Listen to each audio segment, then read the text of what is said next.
leiks. Þetta bara, maður búinn að vera að hugsa hvernig það væri, hvernig þetta bara langt frá því, bara miklu betra. Miklu betra og ég bara svo stoltur af okkur að ná að gera þetta. Hvernig leiðir þegar að Kísjó var að fara að taka síðustu 3 vítaskotin?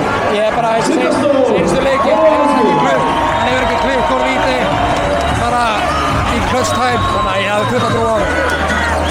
Hvernig fannst þér að spila bara hennar leik? Þetta er bara mikill heiður og það er bara mjög fáir körfuboltamenn sem fá að gera þetta. Þetta er bara svo mikill heiður, ég er svo bara ánægður með þetta.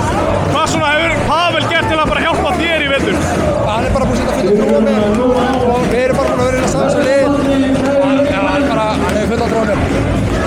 Ertu að finna núna bara hversu langt frá þetta er búið að vera hjá Tindastóli? Já, bara 100%. Þetta er svona fyrsta árið mitt en ég er alveg upp á það. Þetta er alltaf verið nálægt í og það langar svo mikið í þetta og langar allir í þetta. Loksins er þetta komið. Hvernig ætlaði að fagna í kvöld? Það er góð spurning, en við gerum þetta fallegt.